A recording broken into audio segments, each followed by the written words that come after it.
Before we start, I apologize for my voice. I have a somewhat of a cold, but take ivermectin over a couple days and you'll be fine. It's really chilly out, so we're gonna bundle up and get ready for some walking tips. And remember, you want to try to walk 15 to 30 minutes after each meal. All right, you all bundled up and ready? Yeah. All right, come on, let's go.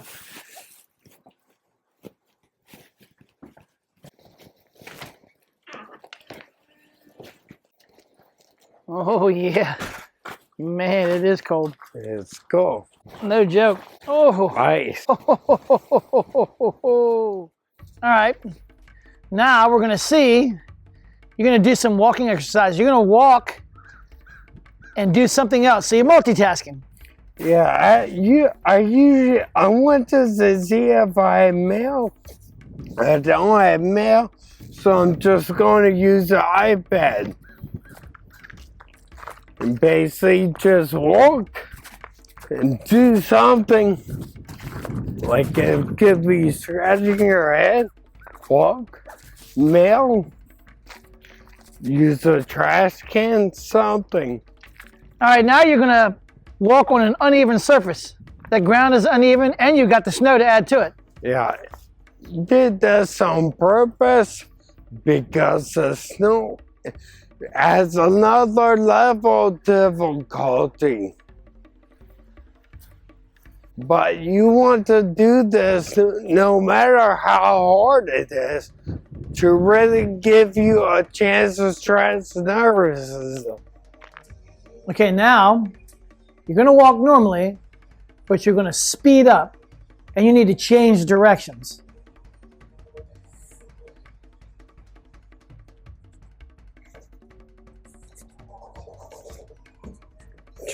Come back, change directions abruptly, like turn to the side.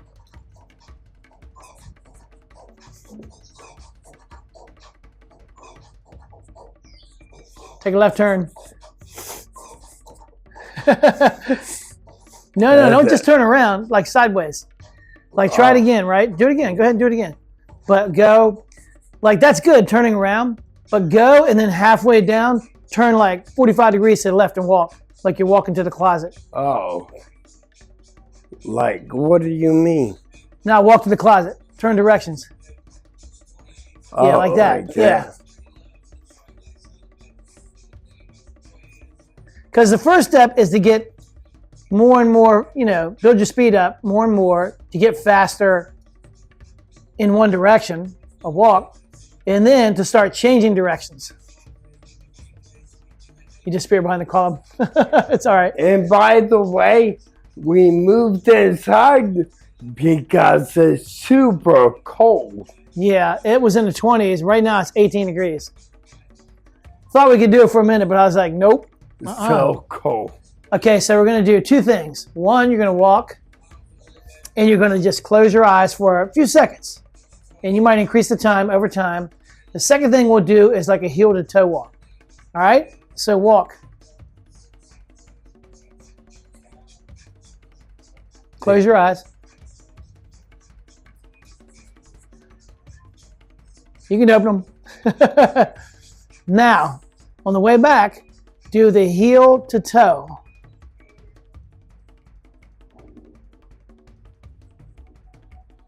And on these, I always like to say, like, try to make sure that your foot goes straight ahead.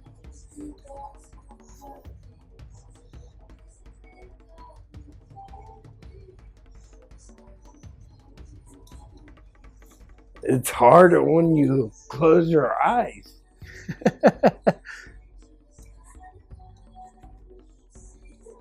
So you did both together. You walked normally, and then you did a little bit closing your eyes, and then you walked heel to toe when closing your eyes. And you can get there. This takes practice, but you'll get there.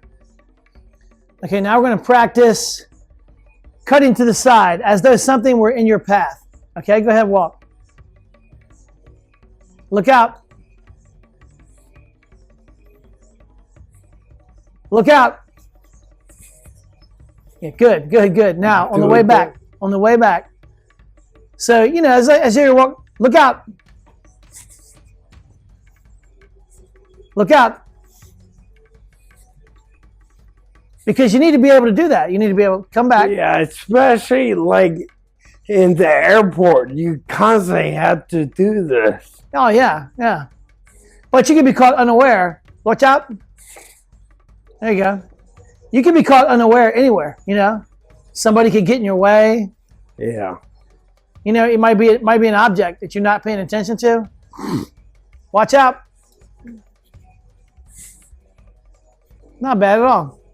Just practicing cutting around objects, people. You might have a lapse in concentration for a second and somebody's in your way. It could be a trash can on the side of the street, who knows? But you just need to get out of the way real quick. And you need to be able to do that, or else you're going to be just dead stopping every time something gets in your way. You might be struggling to walk. We can help you. These are only some of the exercises we have our clients do. But if you want more exercises, check out our website that has information up to our packages, and we offer a free 30-minute consultation. And if you like this video, like, share, subscribe, and ring that bell. Thank you.